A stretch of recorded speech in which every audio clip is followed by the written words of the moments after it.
బట్టతలతో బాధపడుతున్నారా? ఆధునితనమైన పద్ధతిలో hair transplantation చేయబడును. Face clinic, Hyderabad. వావ్! ఆ రోజు మేమంతా చాలా ఎమోషనల్ అయ్యాం. ఇది నాగ్ సార్ అంటే హౌస్లో అనేసరికి నాగ్ సారే అన్నారు, మెమరబుల్ నేను కూడా ఇస్తాను మీకు రా అని. ఆయనే పిలిచి పైకి ఫోటో తీశారు. బుడ్డది లోపల ఉంది అప్పుడు. నేను చూడలేదు, లోపల ఉన్నా కదా, ఆ పిక్ చూడలేదు. అది స్కానింగ్ 8th మంత్ అప్పుడు 7th మంత్ అప్పుడు స్కానింగ్ తీశారు. అప్పుడు పిక్ వాళ్ళు అట్లా ప్రింట్ చేసి నాకు గిఫ్ట్ ఇచ్చారు అనమాట. ఓకే. కానీ ఎప్పుడు వద్దనుకోలేదా? ఎందుకు ఈ టైంలో బిగ్ బాస్ కావాలంటే నెక్స్ట్ సీజన్కి వెళ్దాం? లేదు, చెప్పా కదా స్టార్టింగ్, ఈ సీజన్ కూడా వెళ్దామని అనుకోలేదు. చెప్పాను ఇట్లా అవ్వదు, ఇట్లా ఉన్నాయి, నాకు ఎన్ని ప్రాబ్లమ్స్ ఉన్నాయి. ఇప్పుడు నేను వదిలేసి వెళ్ళానంటే ఏదన్నా అయితే మళ్ళీ ఇష్యూ కదా, చూసుకోవడానికి కూడా ఎవరు లేరు అంటే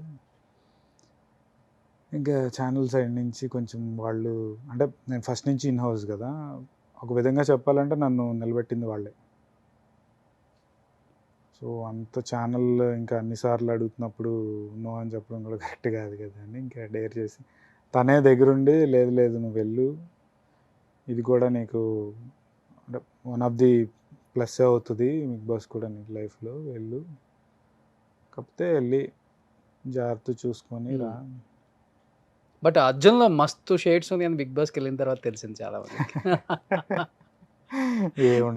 రియాలిటీగా ఉన్నావా, రియల్గా ఉన్నావా? షోస్లో అట్లా ఇట్లా అంతా అంటే యాక్టివ్గా ఉండాలి, తప్పదు. అంటే సరదాగా ఉంటే ఇది బాగా టార్గెట్ చేశారు కదా చాలా మంది. ఉంటుందబ్బా, ఇప్పుడు వాళ్ళు గేమ్ ఆడడానికి టార్గెట్ చేసినా ఏం చేసినా, నేనైతే లోపల నేను బయట ఎలా ఉన్నానో అలాగే ఉండి తలుచుకున్నా, వెళ్ళా, నాలానే ఉన్నాను, ఆడాను, వచ్చేసాను. గ్రేట్. షోస్లో అంటే యాక్టివ్గా ఉంటారు కదా, షోస్లో అంటే జనాలకి ఎంటర్టైన్మెంట్ ఇవ్వాలి కాబట్టి అక్కడ యాక్టివ్గా ఉండాలి, తప్పదు.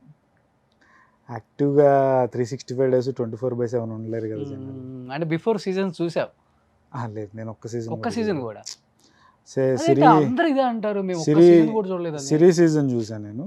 సిరీ నాకు బాగా ఇది కాబట్టి సిరి హనుమంత్ వెళ్ళిన సీజన్ మటుకి తనున్న ఎపిసోడ్స్ కొన్ని వరకు చూసి తనకు సపోర్ట్ చేయాలి కాబట్టి అవి చూసి. సో ఎలా ఉండాలో నేర్చుకున్నావు, ఎలా ఉండకూడదో నేర్చుకోలేదు అంతే. అట్లా ఇప్పుడు బిగ్ బాస్కి వెళ్ళినంత మాత్రాన ఇలా ఉండాలి ఇలా ఉండకూడదు అని నేర్చుకుంటున్నాడు ఎవడైనా అనేదంటే అబద్ధం అబ్బాయి. లైఫ్లో ఎవ్వరికి చూసి స్వతహాగా వచ్చేది తప్ప చూసి నేర్చుకొని అది ఎక్కువ రోజులు ఉంటుంది అనేది నేనైతే నమ్మను. ఏది చూసి నేర్చుకున్నా అది వాడికి అవసరం ఉన్నంత వరకే, అది అవసరం లేదు అంటే ఉండదు. ఎనీహౌ కంగ్రాచులేషన్స్, బిగ్ బాస్కి వెళ్ళొచ్చిన తర్వాత మనకొండలో విల్లా కొందామని విన్నా నేను కూడా. ఎవరు చెప్తారా అబ్బాయి ఇలాంటివన్నీ. నెక్స్ట్ అమ్మా నాన్న, మమ్మీ డాడీ తిరుపతి ట్రిప్ వెళ్ళాం. నాన్న ఎక్కువ క్లోజా, అమ్మ ఎక్కువ క్లోజా మీకు? మమ్మీ. ఏదున్నా మమ్మీతో షేర్ చేసుకుంటారా? షేర్ అనేం లేదు, నాకు అంటే నాకు చిన్నప్పటి నుంచి మా మామయ్య వాళ్ళని వీళ్ళందరినీ చూసి నాకు ఉమ్మడిగా ఉండడం అంటే చాలా ఇష్టం.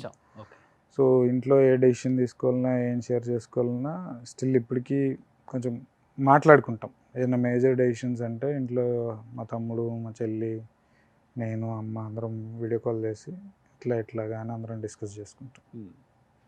అట్లా కలిసి ఉండడం అంటే ఇష్టం నాకు. పెద్దోడి నువ్వే రన్ చేస్తున్నావు కదా అదంతా. తప్పదుగా, రెస్పాన్సిబిలిటీ ఉండాలి. నెక్స్ట్ వీళ్ళు రియల్ కపుల్, నిజంగా వీళ్ళిద్దరి మధ్య లవ్ ఉందా? అందరూ చెప్తూ ఉంటారు, నాకు అర్థం కాదా. నాది నీకు చూసుకోవడానికే టైం లేదు, ఇంకా వాళ్ళది ఎక్కడ చూస్తాను అబ్బా. నేను బాలే తప్పించుకుంటారా అబ్బా.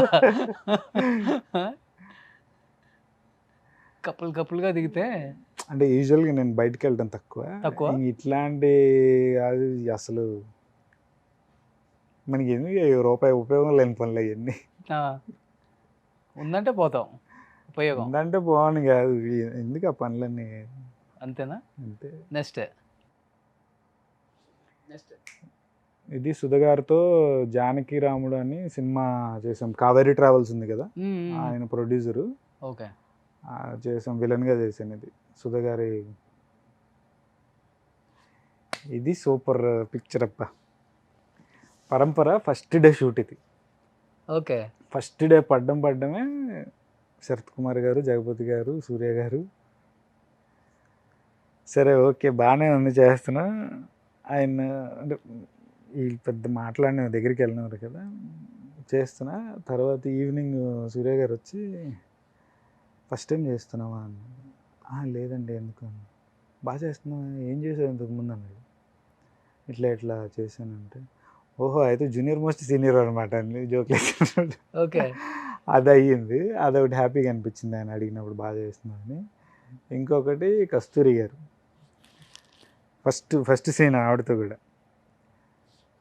వచ్చి ఇట్లా కొట్టే సీన్ ఒకటి ఉంటుంది. ఎందుకురా నువ్వు అట్లా చేసావు, తప్పు చేసావు అని కొట్టు చంప మీద. 3 రావట్లేదు గట్టి పీకింది వేసాడు. నాకు ఆ ఫీల్ రావట్లేదు అని చెప్పి ఆవిడ యాక్టింగ్ చేయడానికి నన్ను కొట్టడం. ఓకే. అదొకటి గుర్తుండిపోయింది, అందుకే ఈ పిక్చర్ బాగా గుర్తు. జగ్గుబాయ్తో లేదు, ఆయన మామూలుగానే బాగా మాట్లాడుతూ. శరత్ అన్న, శరత్ గారు ఈజ్ వెరీ కూల్.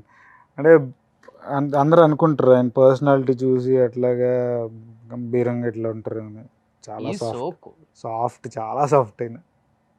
చాలా. మనం ఫోన్ చేసినా కానీ రిటర్న్ కాల్ చేస్తారు, మిస్డ్ కాల్ ఉంటాయి ఆయన. శరత్ గారు ఏంట్రో కాల్ చేసావు, ఎనీథింగ్ అర్జెంట్. చాలా సాఫ్ట్. ఇంకో 10 years తర్వాత సేమ్ అలానే ఉంటావు నువ్వు కూడా, రగ్గులు. సూపర్. ఇదంతా ఫ్యామిలీ. అయ్యో చెప్పాక డాక్టర్ చిన్నప్పుడు ఇందాక ఫోటోలు వేసారు కదా, ఆ బ్యాక్ సైడ్, ఆ back side doctor surgeon. Okay. వీడు ఇటు సైడ్ వాడేమో వాడు చిన్నోడు, వాళ్ళ తమ్ముడు. అన్నయ్య వాళ్ళ వైఫ్, వాళ్ళ పిల్లలు ఇద్దరు. ఓకే. అనిల్ వాళ్ళ వైఫ్. ఎక్కువ ఈ లుక్ లో ఇష్టపడతారా మిమ్మల్ని మీ ఫ్యాన్స్? ఈ లుక్ లో ఇష్టపడతారా? కొంతమందికి రగ్డ్ ఉంటే ఇష్టము, కొంతమందికి సాఫ్ట్ ఉంటే ఇష్టము. పోనీ మా సిస్టర్కి తనకి ఇట్లా ఉంటే ఇష్టం. Okay, no comments. నెక్స్ట్ ఇది ఈవెంట్ అప్పుడు సాంగ్ చేసాం. మీ ఇద్దరు కాంబినేషన్ కూడా బాగా వర్కౌట్ అయింది. ట్రిపులర్ సాంగ్ వేసాం. సుహాస్నిదే.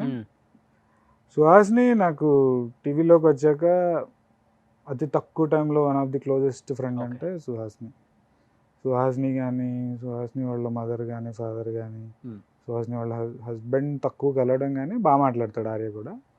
వీళ్ళు ఫంక్షన్, ఇంటికి ఏదైనా జరిగిన ఫంక్షన్కి రావడం, కొంచెం బాగా క్లోజ్ అందరం. ఇది మీదంతా ఒక గ్యాంగా?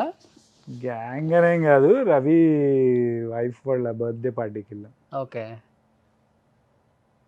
రవి కూడా బాగా క్లోజ్. రవి అందరితో బాగుంటాడు. సుమన్ టీవీలో మీ పర్సనల్ అండ్ బిజినెస్ ప్రమోషన్స్ కోసం కింది నెంబర్కి కాంటాక్ట్ చేయండి.